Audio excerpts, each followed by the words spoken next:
Rifat, please come here.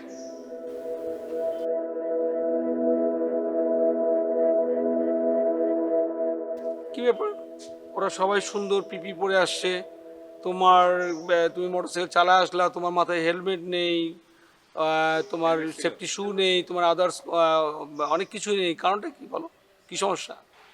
Sir আমার পিপিগুলো ময়লা হয়েছে তো তাই পরিষ্কার করে দিয়ে আসছি। তো এটা তো তুমি ধুয়ে দিচ্ছ, তাহলে তোমার তো পিপি নেই, তোর মোটরসাইকেল চালানো তো কোনো সুযোগ নাই, এটা তো কোম্পানির কমপ্লায়েন্সের মধ্যে পড়ে না। তাহলে তো মোটরসাইকেল তোমার চালানো তো আজকে ঠিক হয়নি, কারণ অ্যাক্সিডেন্ট তো তোমার বলে কয়ে আসবে না, তুমি আস্তে আস্তে তো যে কোনো দুর্ঘটনা ঘটতে পারে। সো আমার মনে হয় না যে তুমি এইভাবে চললে তো তুমি যেটিআইতে তুমি আইনের মধ্যে তুমি পড়ো না, এবং সেখানে তোমার কোনো সুযোগ নাই। স্যার আসলে হেলমেটটা অনেক পরলে গরম লাগে, আর সেফটি শুগুলো অনেক ভারী তো স্যার, এই জন্য পরি না। আর এই যে গাঁট ঠাট পরলে স্যার আসলে পার ভিতরে অনেক যন্ত্রণা করে, তো তাই স্যার।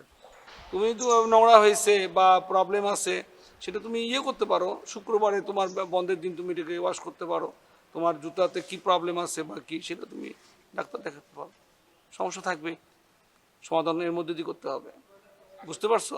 যাই হোক, তুমি আমাদের সাথে কথা বলো, বাট তোমার জন্য একটা টিম নষ্ট হতে পারে না, ঠিক আছে?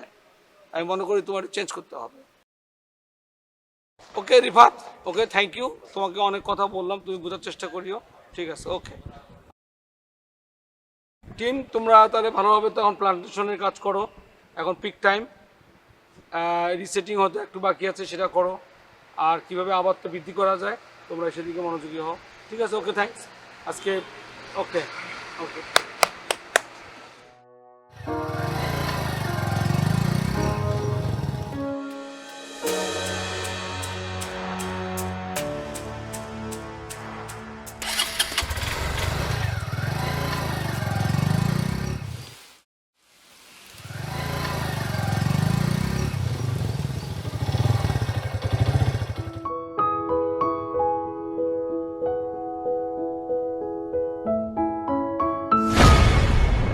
ও চাচা বাবুরে গেছে, এটা সাইড রাখছে কে?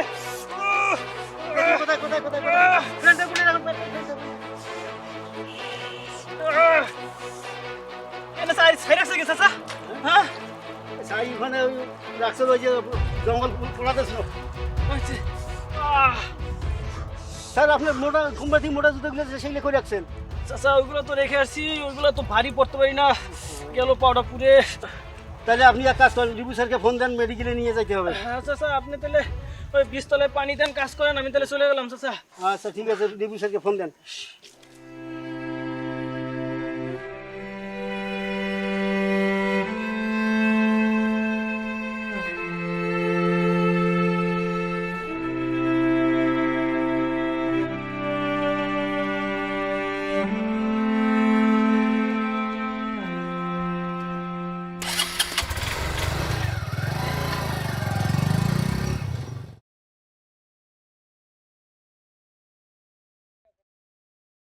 আপনাদের সবাইকে পিপি পরে মোটরসাইকেল চালাতে হবে।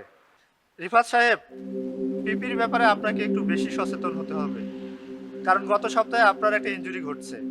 ভাই আমি কিন্তু মোটরসাইকেল নিয়ে অ্যাক্সিডেন্ট করিনি, আমি কিন্তু মোটরসাইকেল ভালোই চালাতে পারি।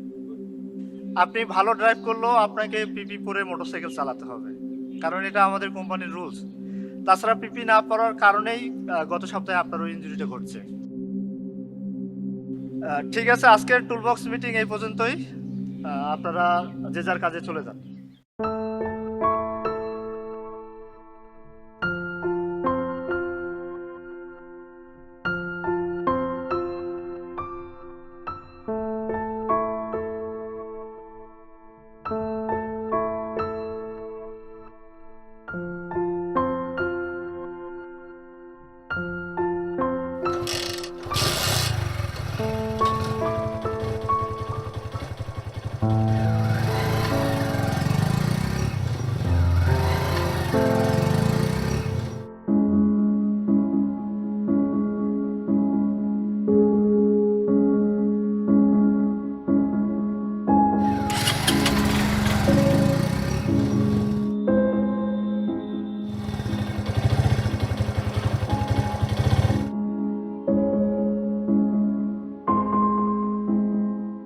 ভাই ব্যাগটা দেন তো।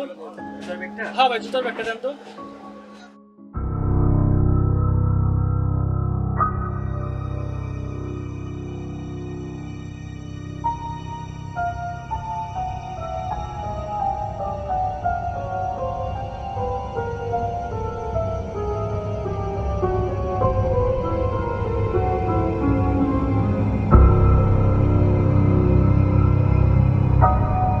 ভাই রাখেন, কালকে অফিস যাওয়ার সময় নিয়ে যাবো। আচ্ছা ভাই, ওকে, ঠিক আছে।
আমি আমার ভুলটা সম্পূর্ণরূপে বুঝতে পেরেছি।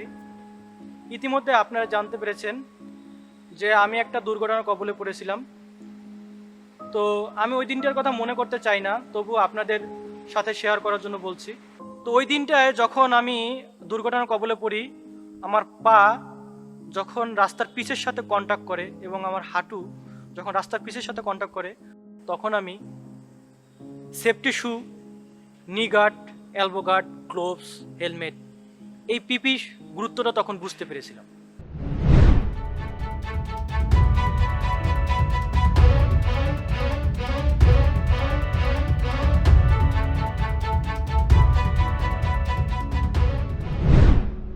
আমি আমার ভুল থেকে শিক্ষা গ্রহণ করতেছি যে আমি আর পিপি ব্যতীত বাইক রাইড করব না, এবং আমি আমার সকল সহকর্মীর প্রতি এই একটি মেসেজই দিতে চাই যে কেউ আপনারা পিপি ব্যতীত বাইক রাইড করবেন না। কারণ জেটিআই কোম্পানি আমাদের সুরক্ষার জন্য, আমাদের পরিবারের সুরক্ষার জন্য আমাদেরকে এই পিপিগুলা দিয়ে থাকে। তো আমরা পিপির প্রতি উদাসীনতা না দেখিয়ে, পিপির প্রতি সম্মান দেখিয়ে আমরা সবসময় পিপি পরে বাইক রাইড করব। ধন্যবাদ জেটিআই।